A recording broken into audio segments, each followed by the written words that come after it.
Welcome to the podcast, everybody. First thing I mentioned, but I thought was podcast worthy. Pete Davidson and Kim Kardashian are a thing. And I saw Kim Kardashian on Ellen on YouTube. And apparently Pete Davidson has 2 Kim K tattoos, but he wanted to really show his dedication to her and distinguish his behavior from that of previous girlfriends who he also got tattooed. Right, of course. So we got a brand. Nice. That is somehow Kim Kardashian related. Nice. So he has tattoos from past girlfriends who he's not with. Yeah. And so he said, well, surely this one I will be with forever. Mm-hmm. So I will brand myself. Well, I guess, yeah, the thing that's interesting to me is that I carry, rightly or wrongly, I try to be very careful when I say forever or always or well, never. I actually don't know. What did he say about the brand? Because to be fair, there are people who just view tattoos as like a moment in time story, if that makes sense. So having a tattoo of literally every person that they date through their life makes total sense to them because they go, this doesn't mean never ending love. It just means I remember that when I got that, I was dating that person. Well, so I guess, what did he say about the brand? But let's put it this way, that they haven't been dating for more than a year and he wants to show her that she's different than all of the rest. So where my brain goes there is, how could you possibly know you have not nearly enough data and, you know, you were convinced that you were going to be with Ariana Grande forever at one point. So how can you trust your feelings given your feelings track record of predicting the future would be my question. And I guess there's a good question to ask. There's just different kinds of people, I think. I don't know that he even cares to ask that question. It just feels real, I think, Tim. Yes, but I guess that's where I go, but didn't this happen before? Didn't this feel real? But in his mind, it feels different than today, it did that time. Yeah. That feels less real. The engagement to Ariana so obviously less real emotionally today compared to the strong feelings he has today for Kim Kardashian. Sure. I guess, I, rightly or wrongly, remain very suspicious of those strong feelings, you know, just based on my personal history and everything that I've seen around me. Yeah. Well, I mean, it's like, that skepticism will be right more often than it's wrong. Yes. In fact, it's a bet that if I could make, of course, for people who are skeptical, if half of marriages end in divorce and they're not married yet, then, you know, more than likely they're going to break up at some point. So if you just take that bet on every relationship in the world, you will, or at least in the US, odds. You'll win more than you lose. You're basically the house. Your odds, even when you're wrong 40% of the time, are just going to carry you to victory. So you would always take the bet of a non-engaged couple being broken up in the future. Yes. And you just do it a billion times and you'd win a bunch of money. So I don't have anything. By the way, people not always receptive to that philosophy when you're discussing their own relationship. Well, one of the things that I was, in fact, quite off-putting. I watched Ellen, who I don't know how close she is with Kim Kardashian, be like, I'm just so happy that you're happy. Which is a very nice thing. And again, I'm not saying that maybe I should be more like this. I'm not like that. Like I can't put aside my own coldly logical base rate thinking in the face of somebody else's infatuation. Yeah. And well, Ellen does the same. She's doing the same thing over, like she said the same thing to Britney with Federline. When Britney was on the couch and then she leaves and then Katy Perry's there with Russell Brand and she says the same thing and then she leaves and then Kim Kardashian's here. Ellen's not running updated software. She's just always says, I'm happy that you're so happy. Is that the way to be? Honest question. And what's your goal? To be liked? Yes. To be well liked? Yes. I've seen or charisma. I see people off put by your skepticism around love. And then they never say you were right. They never, no. When they do break up, there's no like, hey, thanks for trying to warn me. Well, this was then the question that I came back to is, and no, they appreciate Ellen because they're in a euphoria.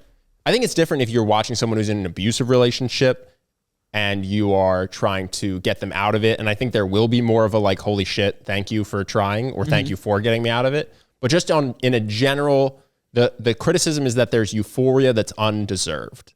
I don't think anybody really appreciates someone raining on their parade when they're in that early infatuation stage. Sure. Well, certainly not in the moment.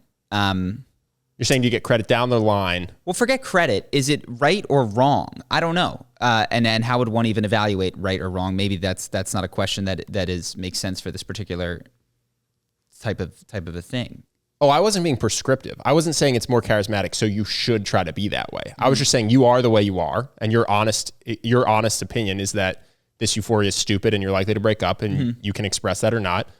And I'm assuming for the sake of this conversation that Ellen's and other people's honest reaction is to take people at their word and be happy for them. And if that is your default, people will like you more. It's not prescriptive. It's not meant to say you should change to be like Ellen. So forget like in this case. What if, and maybe I'm wrong, part of me believes that I can loosen the screw on a decision to be made that might prevent further losses down the line. For instance, if somebody, not Pete and Kim, is to get married and I foresee a breakup and I foresee a nasty divorce or something like that because there's a discrepancy in money or there's a different way of somebody handles being angry versus that person. Is that just not worth even? No, I think you can bring it up. I mean, I really think that this is the whole basis of Charisma on Command. It's how you frame what you say, right? So if you come in, you're like, hey man, I'm really happy that you're so happy. I love you and I want the best for you. I wanted to raise something because I love you, which is that I know you're thinking about getting married. I would just wait. It's been 9 months. Put it off for 2 years. And of course, that's not going to be acted upon in any universe ever. No, but neither will you telling them, because the alternative to that is just to go, dude, your euphoria is stupid. Like, I know you feel this way, but everyone feels this way. It's not true. You guys are probably just going to break up. Like, that's also not going, neither is None going to get you. None of it is going to affect change. Exactly. Is your baseline. Or if you're saying that you're trying to loosen the screw so that maybe that you almost incept them, you plant the seed, so in a year from now, they are more likely to break up. Not more likely, to be clear, it's not more likely to break up. It's more likely to disconnect prior to an engagement, literally or metaphorically, that would cause them even more long-term suffering. I don't think the blunt way is going to do that better, I guess is what I'm saying. There's no advantage to not trying to do it in the loving, charismatic way. So in terms of affecting change and being liked, you just win if you go that route. So it's not about faking it, but it is like, this is true of anything. People don't like blunt, hey, you're doing shitty work. It just doesn't go, rarely does it go well to just unfiltered go negative on something. So, and obviously Ellen's on a television show, but if this conversation were not being filmed, what she said would be a good start. I'm so happy that you're happy. Have you thought about, you know what I mean? Like, that whatever, fill in the blank, that I've seen this, that, and the other thing in this. Yeah, well, they're also not engaged. I mean, what would you tell Kim? She's dating a guy and she's happy. Like, she's not engaged to Pete Davidson. She's not talking about having him here's what I would adopt say her. if I was Kim's friend. It's a red flag that he got branded. It's a serious red flag and makes me concerned for his mental health, which I know he's discussed having problems, and maybe that's okay with you. Yeah. I think you could say that. Hey, I'm really happy that you're happy. I know that it feels really flattering that he got branded. To me, that's a little bit of a red flag, and you may want to just put it away in the back of your mind to just make sure that you don't end up with someone who has, does anything harmful down the line. Yeah. Like, well, and also, and then if I was talking to her, I'd be like, I'm also concerned about you, that you're flattered by this. Like, I think this speaks to your issues that and again, I don't know Kim Kardashian. I'm imagining someone in my life happy that their boyfriend received a brand with their name after several months of dating. And that would be my actual feedback, is like, the fact that this doesn't make you run makes me want you to. Well, did she say she liked it? There was an attitude of like, don't ask, but ask. Like, she brought up the brand. No. They pre-discuss what they're going to talk about on these television shows. She's clearly not embarrassed about it. Doesn't and I think sees it as a not red flag. You wouldn't discuss your infatuations, red flags on live television, or not live television, but television, as far as I can imagine. No, I was just sitting there thinking, I was like, Ellen, do you have an obligation to be like, or maybe you don't think that. Maybe I'm the only one that thinks that, is maybe it doesn't cross Ellen's mind, in which case she has zero obligation to say anything. I don't know. I mean, the truth on who thinks what is that it would depend on the person. Like I could see someone listening to this going, that's obviously a red flag for Pete and Kim. But then if their friend's significant other got a tattoo, maybe they wouldn't think that. Or maybe they would think it if their friend's significant other got a tattoo, but then if their significant other got a tattoo, they'd be flattered. So I think it's hard to know like what we judge others for, we might not even hold ourselves to the same. So someone might be like, oh, of course that's a red flag. And then their significant other of 2 years gets a tattoo, even though they're not engaged. And they go, oh, this feels nice. You know what I'm saying? So I don't think anybody really knows even how they would react. Yes. We don't have to do it too long. I guess I view that as a sign of like when someone makes decisions like that, and of course tattoos, like you said, could mean something very different to a person with tons of tattoos.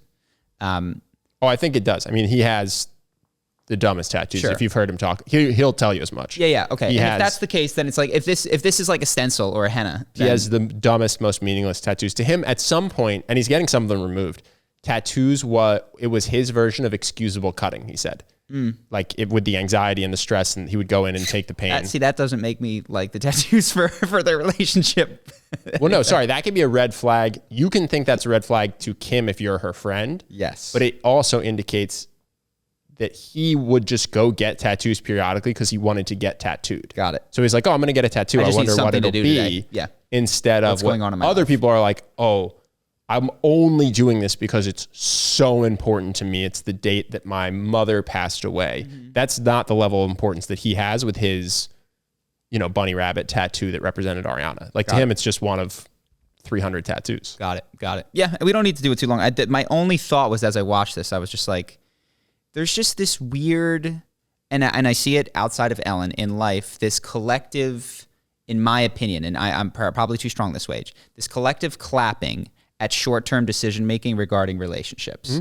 And then there is a private mourning and people secretly divorce. They suffer very privately, I think, oftentimes in divorce, and they celebrate very publicly to the cheers of their friends and family. And I think it creates a social incentive structure that confuses the entire world as we broadcast how wonderful it is to fall in love, but don't have the same mirror image of how difficult it is when you've overextended, overcommitted yourself to leave a relationship. Well, yeah, I mean, I think part of it, obviously you can't blame everything on it, but a lot of movies, the triumph is when you start the relationship and you watch them when you're growing up. You watch the Disney movies when you're 5, you watch the rom-coms when you're a teenager, whatever it is. And so you get to the point where when you're 15 or 16 or 25, you think, oh yeah, I got the relationship. I won the game. This is going to work out, because the movies just stop at that point. And there's far fewer movies where you get the person, you break up, you end up being single, and then the movie ends. Yeah. So we aren't socially programmed to think of our significant others as someone in our life that likely won't be here in the future. And so that's not the zeitgeist view of who you're dating. And so then I think people are often hurt and surprised when a breakup occurs, because they thought, oh, I was going to be with this person forever. And then they date another person and they have the same thought. You know what I mean?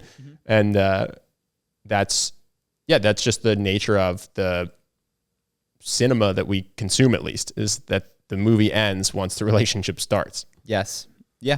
And we reinforce that in the stories we tell, the things we discuss, all that kind of stuff. Well, and I also will say, actually, people are not judgmental, out loud at least, of happy Instagram posts, and they are judgmental of sad ones. So when you see a couple, I mean, I've heard this from people, when you see a couple who's happy on Instagram, very few people will go, that's probably fake, or, oh, they're just looking for attention. But if you see someone who posts something crying, everyone goes, why would they, if they're really sad, why would they post that? Like, why not just keep that? Versus if you're really happy, why would you post that? It's like, well, why would you, come on, just keep that to yourself. Like, it's okay that you're sad, but the fact that you're putting it online is screaming for attention. And so that culture, that if you take that belief, then it leads to everyone hiding when they're upset and flaunting when they're happy. And especially the people that need attention. Because if you want the attention, the only way to get it, or the best way to get it, is by posting happy things. But if you're needing attention, you might not be as happy as you're. Sure, but also if you poo-poo everyone who posts when they're sad, publicly shaming them, you prevent people from posting when they're sad. So then when you're a consumer of social media, you only see people in quote unquote happy relationships. So then you want to make yours work, because if yours doesn't work, if you break up after 4 years, like you failed and your relationship was broken, or you're broken for not making it work. Because look around you, everyone's relationships are working. So actually, weirdly enough, it's like, I see why it happens, because I do see people super judgmental when people do post, hey, I had a sadzy today. Yeah. No, I feel you. So then people learn, oh, I should never post unless I'm happy. And so then other people learn, oh, everyone's happy but me. I should hide that I'm unhappy. Yeah. No, Instagram is really bad for you. We've said this before, but probably delete, uninstall, do what you got to do. I don't think Instagram is capable of creating a sense of satisfaction. I think it is merely capable of creating desires that are occasionally fulfilled, and even then rarely. It's mostly creating unfulfilled desires, aka FOMO. Well, that's consuming Instagram, but I think posting on Instagram is also probably just something to be avoided. Yeah, no, it's got its own. You're not going to get FOMO, but you are going to. You start. I think people sometimes live their life through the lens of a camera, dude. What are other people going to think of me if I take a photo of this? And so they'll go to things they don't enjoy for the photograph. And this existed before Instagram. I remember back in college, I went to a jazz bar in Georgetown, and then while I was sitting there, I was like, why the fuck am I here? Like, I have never once, we had LimeWire, we had that all stuff. I've never tried to listen to jazz music. Like, this is just a cool room that is a place that I like to think of myself as wanting to be. But upon arriving there and sitting there and listening to jazz that I had no way of like enjoying or accessing, I was like, God, I'm an idiot. I wanted to be a jazz guy. And here I am sipping an expensive drink in Georgetown while I listen to music that I obviously wasn't going to like. Like, I've heard jazz music before. It's not my bag. No insult to those who like jazz music, but I knew like jazz music. Do you like? I played the saxophone, so I grew up listening to jazz music. Do you like Georgetown, like hip jazz I don't know. music? I haven't listened to it since I graduated high school. So like so I like it, but I don't hunt it out. Yeah. So the more contemporary stuff is probably less accessible than like maybe the jazz standards that you're familiar with. And that was my experience, at least at this Georgetown thing. Like, there's probably some like Charlie Parker stuff that I could listen to and enjoy. This was not that. Got it. But yeah, so that's it predated Instagram. You know, we tell stories about ourselves going places. Instagram just makes it very easy. It scales the storytelling ability. It makes it a passive act. So it's like, oh, you happened to see my trip to, you know what I mean? The Greek islands. That was, just something I did. Gets fast. I'm just thinking, like, how would you combat this? And unfortunately, the only way would be with more social judgment. If the society became one where we just judged people for posting on social media, that's the only way it would stop. Well, that would stop the behavior of social media, but it wouldn't stop the core problem, which is living your life not for first-person primary source satisfaction, enjoyment, but for how it reflects upon you in the eyes of others. I think a lot of people aren't even self-aware enough to separate those two. Oh, no, I'm only just getting that sense of like, this feels good in a way that doesn't think good. Yeah. No, I think a lot of people would reflect on an event and go, no, I liked that jazz bar. And it would only be if you caught them in the moment that you'd be able to maybe eke out like, hey, you're bored right now. I don't know if you can tell, but you're on your phone, you're zoning out, you are not smiling. Yeah. Like you look like you're unhappy. And then only then would they maybe be like, oh wow, I hadn't checked in on myself. The book that I've mentioned, it's called Sadly Porn. It's by the last Psychiatrist guy who was on the thing. It talks about this with regards to porn and sex, in that we might have mentioned this, that you learn to like a certain type of body and certain sex acts from media, pornography, etc. And those are the ones that, for whatever reason, there could be a multitude of reasons that this shape, this hair color, this amount of body hair, whatever, is attractive.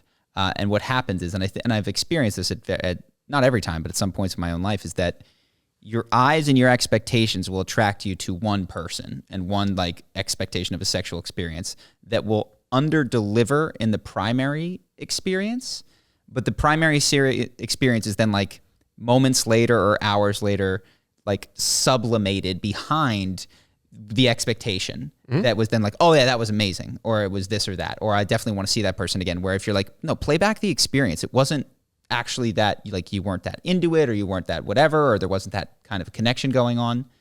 Well, dating is interesting because I think a lot of people, for a lot of people who they're hooking up with or dating, one of the most important things that person does is reflect on them and who they are as a person, which is to say you're not picking a partner because you enjoy their company the most necessarily, or you in the moment enjoy your kissing chemistry the most, but because of what you think dating that person says about you to yourself and what other people will think of you because that's the person you're with. Yeah.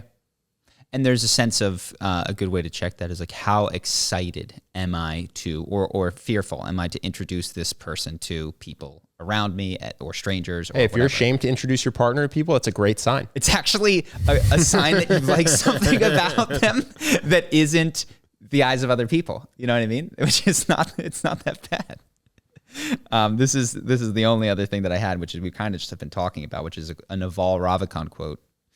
The only true test of intelligence is if you get what you want out of life.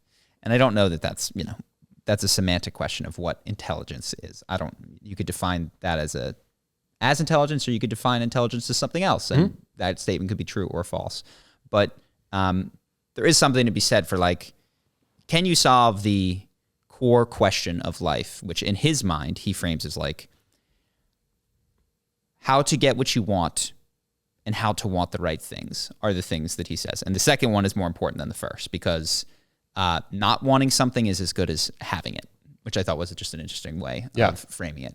Like for all the things that I don't want, I'm like deeply satisfied with that area of my life. I think that's a good quality. It seems odd to just relabel it intelligence. I feel a little bit like when Vosh said that everyone is racist, even if you're black with a black wife and you've never done anything anti-black, but you just live in the U.S. And so because of that, you vote Republican. No, because the reason that you vote Republican is because voting Republican, the Republicans have done things institutionally that are racist, but so have Democrats. So if you actually do follow the line. No. You have to, according to him, if he was voting for a Republican, if you vote for a Democrat, you can escape the cycle of. Yeah, but it doesn't make sense because the Democrats that you're voting for are the lesser of two. Sure. In his explanation. Either way, it was a hard rewrite of what the word means. And I feel the same with this, which is like, you can say that's a good trait and you can say that's intelligence. You have to rename the IQ test because now the IQ test isn't an intelligence test. So now we have to have the IQ test just has to become a different word because you've taken intelligence and you can't use that. That word can't describe both because there are some people who are just born to, they just are happy with their circumstances. They have a good set point. I don't know if we've talked about this on the podcast. People have a happiness set point in their brain. You can adjust it up or down, but some people do just start in a better place than others. It's, if you're born with depression, some people are born with the opposite. By Naval's definition, that'd be a very intelligent person. Yeah. But they might not necessarily be good at problem solving. Well, what's interesting is that apparently, and this is just something that I heard from my friend whose brother has Down syndrome, but like when asked, 99% of people with Down syndrome reported being happy. And something like only 2/3 of people without Down syndrome said that. Yeah. Which according to this definition of intelligence would mean that people with Down syndrome are on average much more intelligent than the average person, which is, if you want to use intelligence to mean happy, fine. But then we just have to stop using it for all the other things we've been using it for. And we have to rename a lot of the things that used to have, like CIA probably needs a different name. Well, that's yet another definition of intelligence. There was, I think, if I'm going to get this wrong, I think it was Heidegger, but there was a philosopher who said, like, listen, just about every philosophical argument for the past 2,000 years has been semantics, which is like, that's not what like people arguing the only true test of thing is intelligence. Like, look, this is very, we could just cut through this Gordian knot if we just define the word and agree what it means and then move on from there and stop arguing past one another, which I think he had a point with a lot of, upon reflecting. I don't know if I can come up with other examples off the top of my head, but Socrates would ask, what is love? That's not love. It's like, this is just a semantic fucking question that there's an utterance that is coming out of your mouth. And then you're saying that this guy's description of it doesn't match and I think it's an admirable, I think there's something that should be admired about people who are just able to get what they want. And sometimes that's by just minimizing what they want. But if you want to call that intelligence, then we just go, okay, not everyone that's intelligent is smart. And that's fine. But it's like, I guess if that's the word you want to use for that. But stepping back from it, I do think it's a enviable and admirable quality to not have many desires and be happy generally just with whatever circumstances come your way. Yeah, but in my world, admirable means unadmirable. I got you. And how do we know that when I see red, you see red? Go ahead. I have some random political stuff. I don't know if this will go anywhere, if it'll get cut. These are more like things I've been mulling over than things I already have takeaways for. Have you heard of, and I apologize if I mispronounce this, Jajuan Henderson? Have you heard that name? No. Means nothing to you? No. So he's an unarmed black man that was shot 4 times by police in New Jersey and paralyzed. These were plainclothes cops. No national protests because there was no national news coverage. Because there's no election. Yes. And I just thought, it's just interesting. The country there was protests everywhere. It was violent, nonviolent, peaceful. It was everywhere. And this happened a month ago. You've never heard his name. Well, this is something worth thinking about. What are the odds that police encounters with people of all different kinds of skin colors have dramatically shifted since election time? Yeah. Probably not very high. And if they did, it was probably a momentary thing in the wake of George Floyd where people were and COVID was happening. But now that people are back outside, there's not as much heat on. Probably these things are happening with the same frequency. And yeah, it is wild how, I guarantee this, when there is an election coming up, you will hear about black people being shot by cops in the United States of America. It will become very, very important. But until then, it will not be. Yeah, and we've talked about this, but it really, the news does not tell you what's happening in the world. It just points out where it wants you to look today. Mm-hmm. And I just thought that was interesting. I found the story of the guy, and I don't know, he was unarmed, but I don't know what the circumstances were. This isn't to demonize or to say, it's just I just went, strange that no one knows this name. Yeah, there's not a single Instagram talking story. About, there's not a, yeah. And I thought that was odd.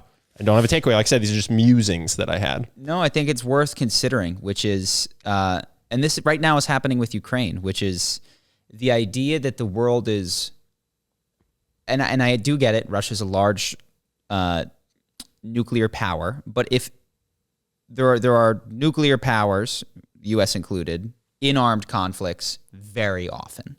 The idea that the world is uniquely at war today in a way that it hasn't been, we talked about the Tigray, which is like literally I know nothing about it other than when you Wikipedia it, like tens of thousands of people have been killed since I think November 2020 or 2019. I don't know exactly when it started in Africa that you've never heard about. Mm-hmm. I don't think it's simply the nukes in Russia that pull our attention there. I think it is the media's decision to repeat and tell over and over. That's not to say that it is or isn't worthy of attention. Mm-hmm. It is only to say that the reason that you know about it is not because of its worthiness or lack thereof. It is because the media has pointed their cameras there and they don't do that based on worthiness. That's just not the primary consideration. No, I agree. I mean, another thing I was thinking about was I was watching the news and just thinking about how horrible it is that this stuff is happening in Ukraine where civilians are getting shot in bread lines or buildings are getting blown up that are housing civilians. And you go, it's awful. And I was reflecting on that and I was going that this is also happening in a lot of places where they're not recording it and it's still awful. And I don't know what to do with that information, but I know a lot of the focus is on where the cameras are pointed and not to what was happening in the Middle East when we were the ones doing it or the Mexican cartels. You look at the numbers in Iraq. It's wild, man. It is wild. A trumped up war based on false pretense that they were going to attack us that was demonstrably and totally agreed upon to be false. And you look at the numbers of civilian dead. 240,000. Wild, man. Absolutely wild. That includes, that's Iraq, Afghanistan, and Pakistan for 240,000 civilians. Yeah, how little, and maybe the social media, like, yeah, how the relative focus that receives compared to other things of the same, armed conflicts with a nuclear superpower there for false reasons and trumped up. It's just, it's interesting to note. And it's not to say that you can or can't believe everything. It's just to go, oh, these eyes, meaning whatever is on the television, are not totally trustworthy. In fact, I need to be very, very careful in assuming that I know things based upon what they tell me, because what I'm not seeing and what is not being emphasized is a huge part of the story. So yeah, a constant theme of what we talk about. Yep. So another random one, I was again thinking about Ukraine, and my thought initially was, wow, it's crazy that every country doesn't just try to race to get nuclear weapons developed, because once you have a nuclear arsenal, you have a complete immunity to foreign intervention. You don't get charged for war crimes. Countries don't put a no-fly zone on you. Everyone leaves you alone when you have nukes. So why doesn't every country just go try desperately to make nukes?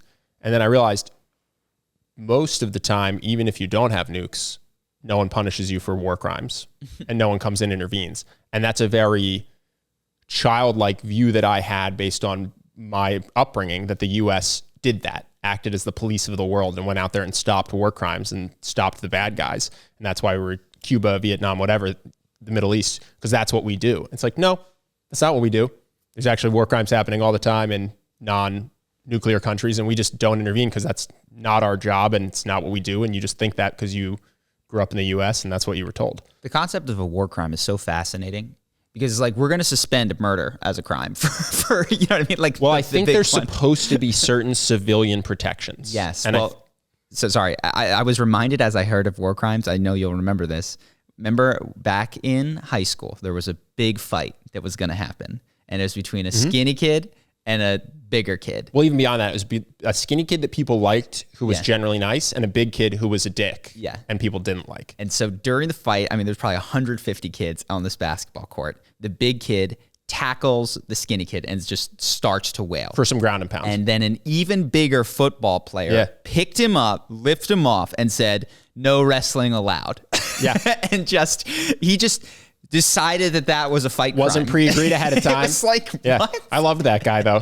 The even bigger guy. And he did that probably 3 times over the course of the fight, which then resulted in a stalemate. And by the way, that's because a beatdown. That's because the big bully knew if the football player wanted to, he beat the shit out of either of them. Yes. And so the big kid was trying to fight a smaller kid. By the way, on what pretense? You're breaking the rules that I just invented. Well, it didn't matter. I mean, just the idea of, I'm going to beat up a smaller kid, and I know I'm going to win. Yeah. This guy's giving me rules that I don't agree with, but I know I can't beat him. Yeah. So I'll play by his rules so I can just beat up the smaller kid. Just the entire thing was fascinating. Like, the big guy, the football player, is instituting rules that do not exist, that were not agreed upon. He's trying to help the small guy because they're friends. Yeah.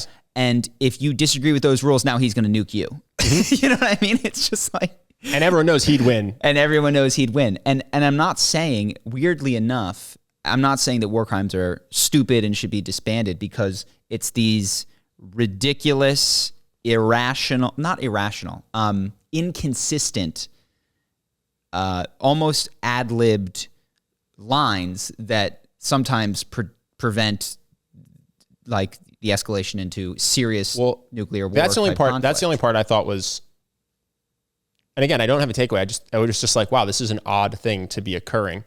The Ukrainian president is pleading with the U.S. to intervene because Russia is killing civilians, which is a war crime.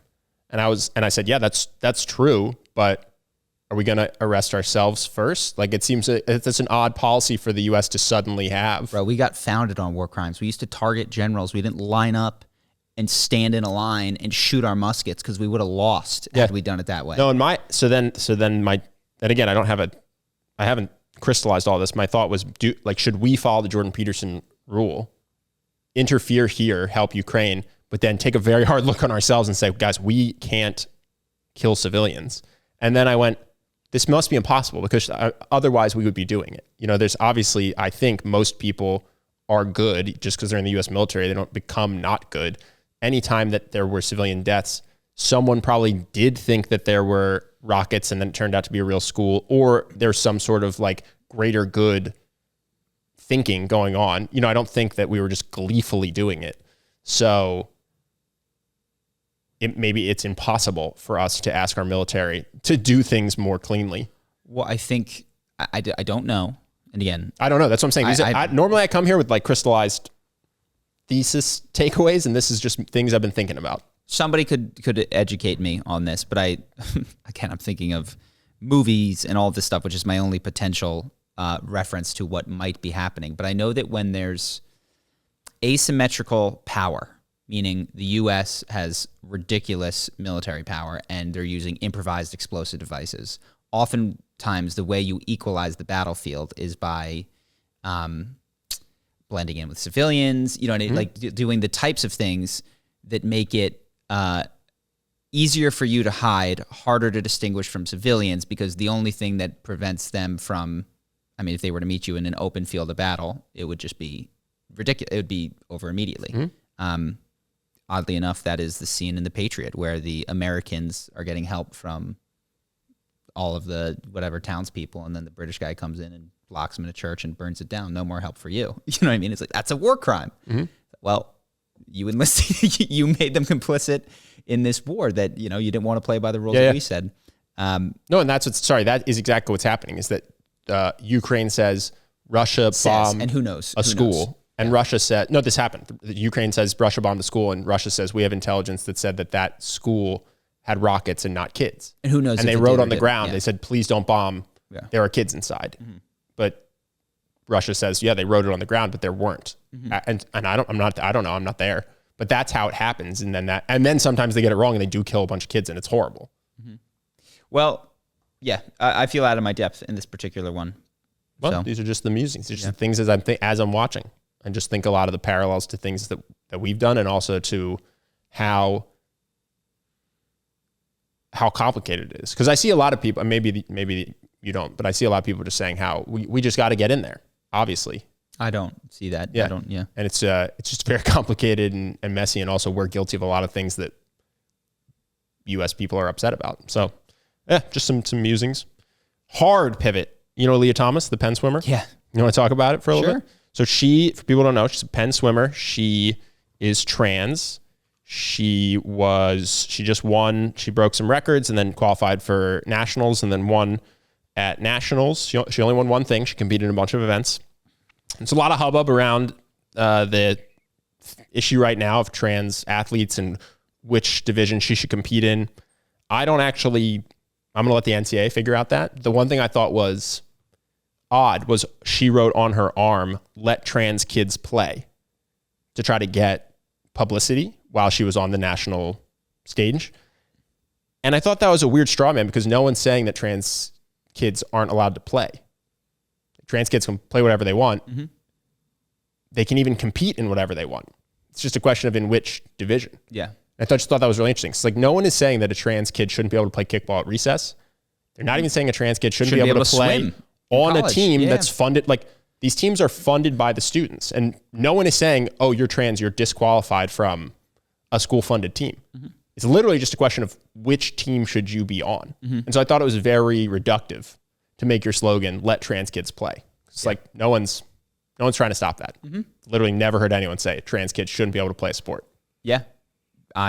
That's I think a good point. My probably my least popular take is that this demonstrates that we should not have, at the highest levels, subsidized, restricted leagues based on gender.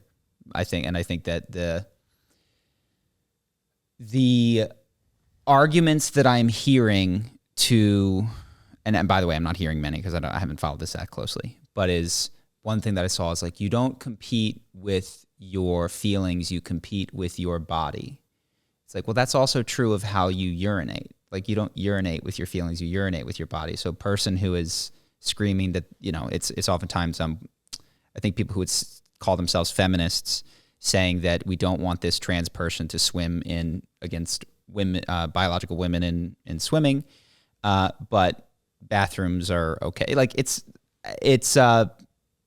not a consistent principle that they would like applied. It's a convenient one because they don't like the outcome of this particular competition. And I've talked about it at length. I won't go here, but I think that this points to that we need to stop having these restricted leagues. I think women should be invited, trans women, to compete in any sport that they want, but they have to make the team. And if they don't, they're welcome to play intramural, and they can there subdivide however they want. They can have just freshmen trans women or just freshman biological guys or just people who can't dunk are allowed to play, or just people that want to play on an 8-foot net on Thursdays at 7 p.m.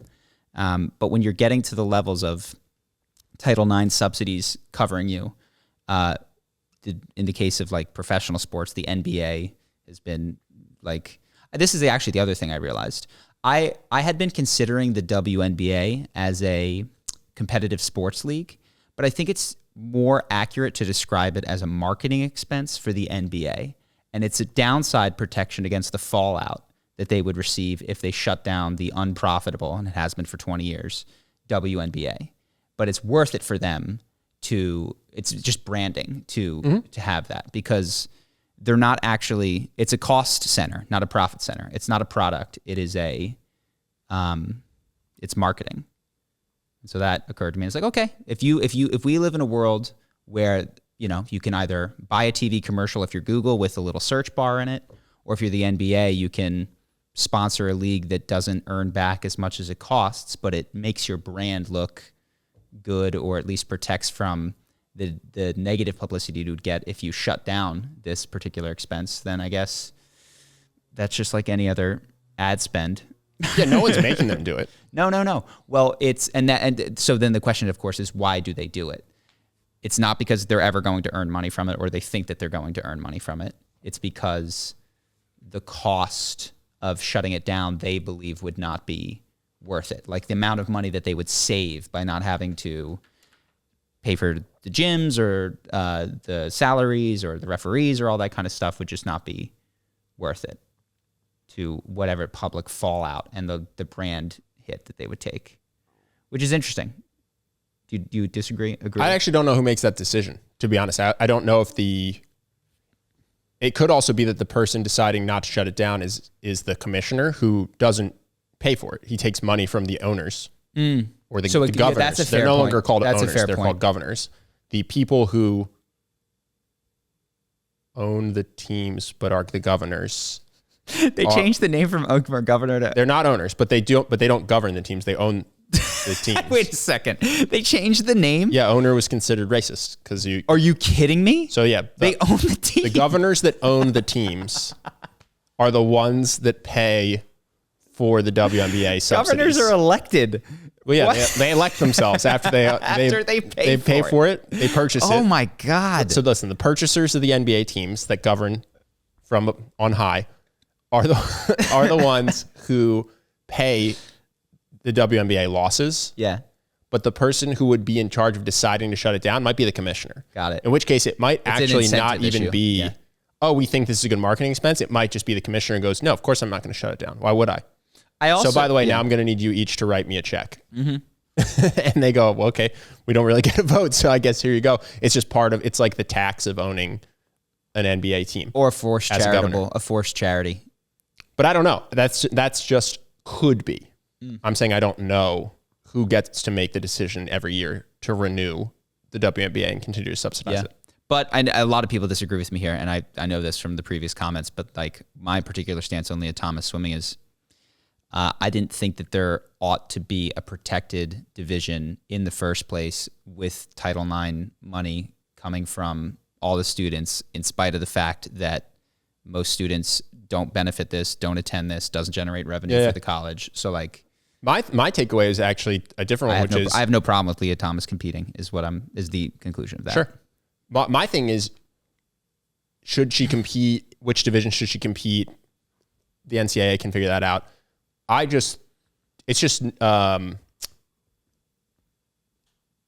not accurate to say that they're not letting her play. And I thought that's a or any trans kids play. Yeah. It seemed to me like a very clear and purposeful mislabeling of the issue, which is to say that trans college kids have the exact same ability to play sports that I did. I could go swim when the pool had public hours, and I could go play open gym at basketball, but I wasn't allowed on any team because I couldn't qualify. And I was allowed to play. Yeah. I could play. I couldn't. You did, right? Yeah, I did. Played frequently. Yeah. And so I just thought that was it's an odd, and I get why she's doing it, but I just don't think it's a fair caricature of the issue, Yeah. which is to say, like, they're not letting me play because I'm trans, is not true. You can go swim anytime any other person can swim. Yeah. You may not be able to compete in the division that you want to, even though it's the division that you identify with, which is very different than I'm not allowed to play because I'm trans. Yes. Yeah.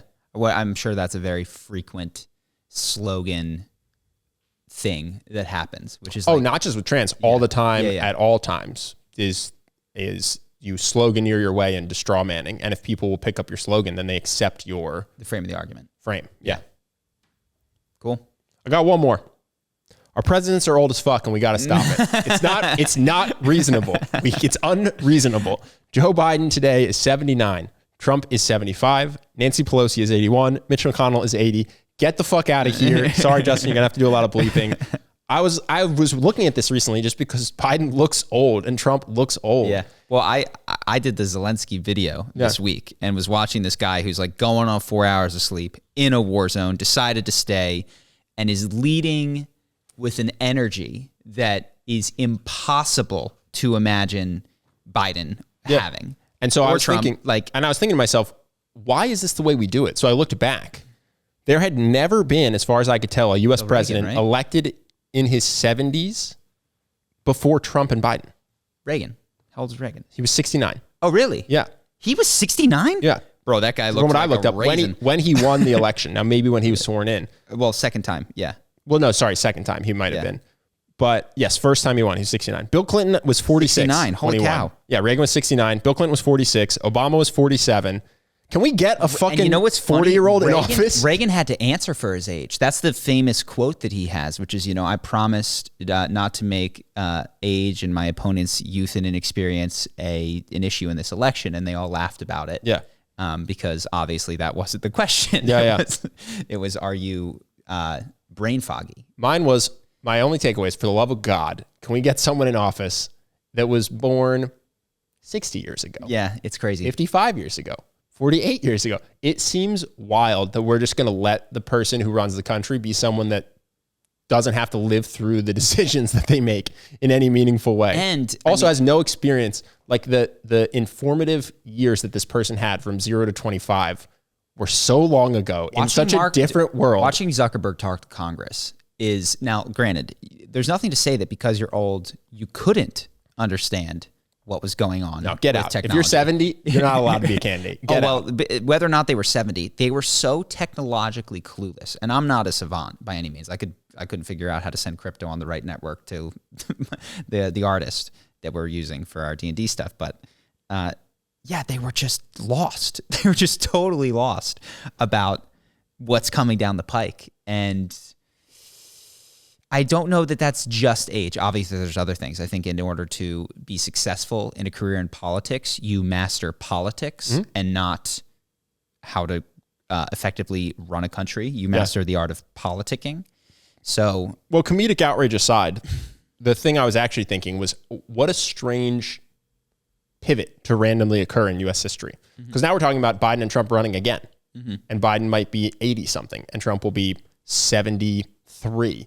No, I think Trump's is Biden older or younger? Biden's older. Or no, sorry, I think Trump's 75, so he'll be 78. Yeah, Biden's older. He's 79 right now. He'd be in his 80s. And Trump's 75. Why did this pivot occur? Why did we go from what had been in the past? And just to be clear, the other candidate was Bernie. Well, I know this. That's what I'm saying. It's a strange, just looking at it like an alien. They were electing leaders in their late 40s, early 50s for most of their history. And then suddenly, it's just Bernie, Hillary, Trump, Biden, all these people who are much older than every other past president. Isn't that a strange pivot in American history? Yes, but I'm not ready to call it a trend at this point. Let's see what happens. Let's see where it goes. Well, we'll see who runs in 2024. It's looking like an 83-year-old and a 78-year-old. Yes, but it would still only be two if it is in fact the same two people running, Trump and Biden. No, I guess this is what I'm saying. I hope it's not a trend. For the love of God, everyone listening, please start voting for 50-year-olds in the primaries. Very good. Let's fight this trend together.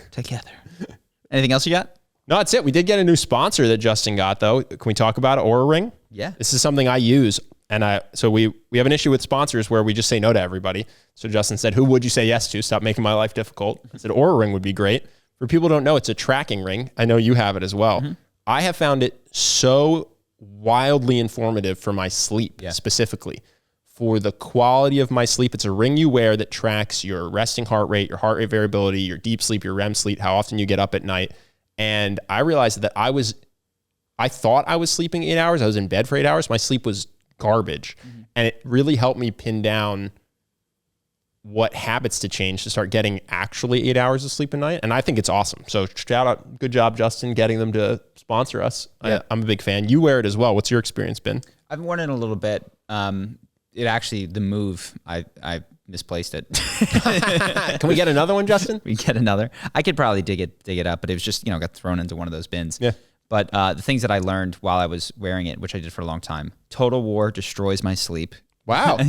Interesting. Messes with your deep sleep? Yeah, but not necessarily like the games that fuck you up don't fuck me up in the same way. Like you don't like playing Smash or League too late. Yeah, Smash Bros. Total War. And honestly, it was staying up till 4 a.m. Like even if I slept for 7-8 hours, going to bed at 4 a.m. just destroyed me.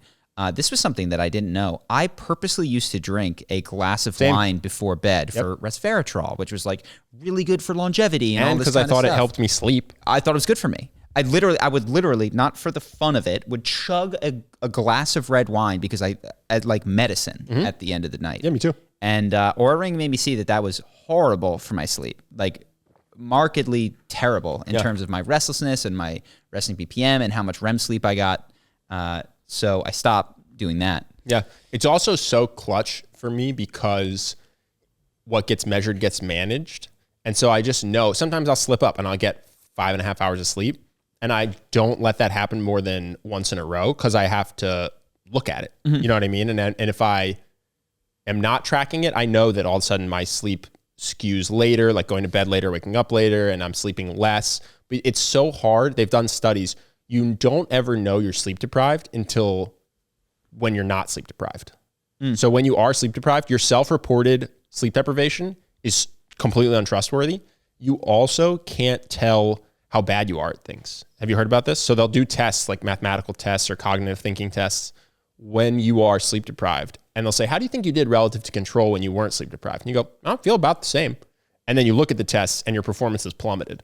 So I often think back to my investment banking time when I was sleeping 4 hours a night, how I thought I was just doing fine. I probably was absolutely awful at my job because I was sleep deprived and just didn't know that I was fucking up so much. Yeah. So anyway, Oura ring. The link is charlieandben.com/Oura, Oura. Yeah. You can get it just by going to that URL or in the show notes and the description below.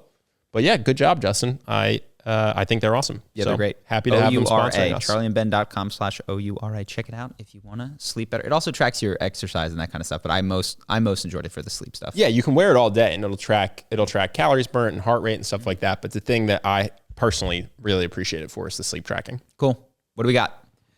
All right. The question I have is, what do you guys suggest when you feel like your dating pool is really small?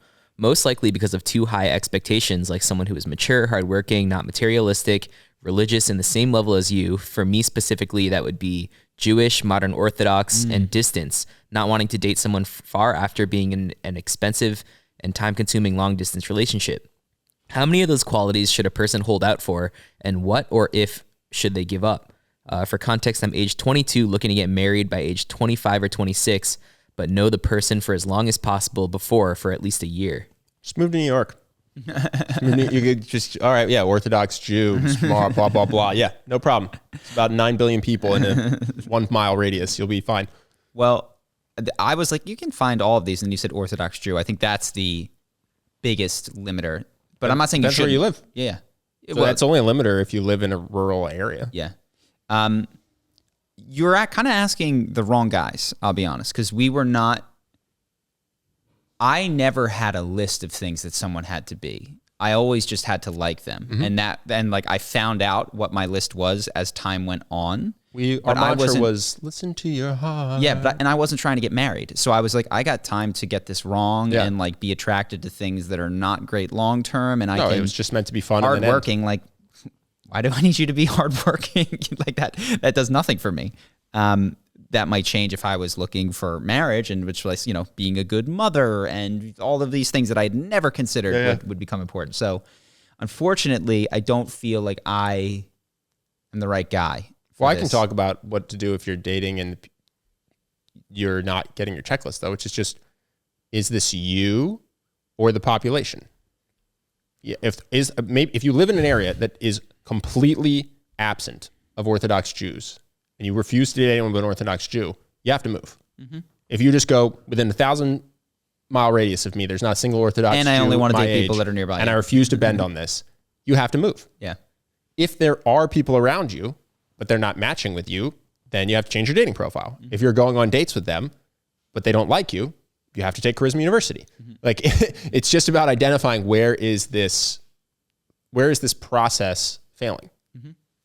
and then just do it one step at a time. And maybe, probably, you'll have a couple failings along the way. So you start at the beginning, and then once you're getting a lot of dates, that's when you fix that problem. Dating is a sales funnel, and we need to know where your block is. It's not wrong. I mean, that's not an inaccurate analogy. No. And it's like, it sounds like you feel like you're having a traffic problem, which is like just number of people, opportunities to meet somebody that fills these. Yeah, my real question is, based on that list, especially the religion one, what is the population size possibly of women? He's 22, right? So let's say 19 to 25 that are that religion within your mile cutoff, because you said you don't want to do long distance. And if it's not big, then you have to move. Maybe to Israel. So seriously, do it. Israel would be a good place to go. Dude, you think I'm kidding? My friend's married to an Israeli woman. He met her because he moved to Israel and joined the army, and then afterwards was working over there, and he's met his wife. Yeah, now he's living in Florida with his wife. Is he Orthodox? He's not like, he's got elements of Orthodox. I don't think he's... I don't think he was ever hardcore in the realm of identifying with a book in that. Like, he is Jewish, but I don't think does have a lot. He follows a lot of like the lights off and the no work. Lights off, but he didn't have... He wouldn't wear, I forget the thing now, but the thing, the talit is maybe the word. I don't know. He's Orthodox light, if such a thing exists. Yeah. But I guess that's just to say you think we're kidding, but like, no, if you move to Israel, this problem is solved. And then you have other problems, which is maybe what to do. English was their first language, was your prerequisite, or, hey, I can't work here. I don't have a visa. But again, like New York, LA, I promise you there's major cities that have a ton of Jews. So... yeah, step one is put yourself in an area where it's possible to meet this person. Step two is work on attracting and making this person like you and filtering for liking them. Yeah. So I don't know where And then, of course, the last question that you asked is like, which of these should I let up? Like, I can't tell you. If it were me, I would totally let go of the Orthodox Jew thing, but that's obviously me. I already have. I don't care. I'm Jewish, and I've had... It's been a long time since I was dating someone who's Jewish. So that, I mean, I say that totally facetiously. I'm not saying you ought to. Kind of facetiously. No, I can't tell you which of your standards you need to give up.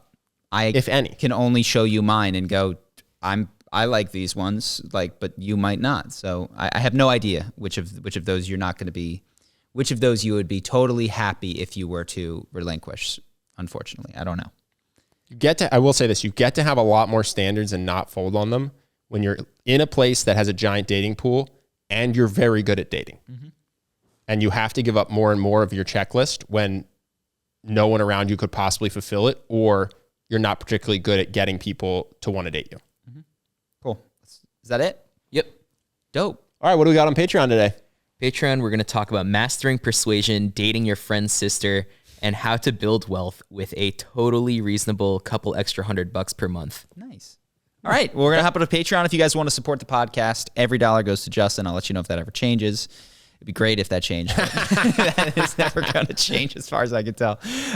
So it keeps the podcast going truly, because like Justin is the guy who makes it happen. Ben and I sit here. Justin does everything else. So if you want to support the podcast, you like it, and you want to get another hour and a half, or usually about that, an hour-ish of content, check out Patreon. Any dollar amount gets you in and it helps keep us going. Appreciate you guys either way. Take care. Peace.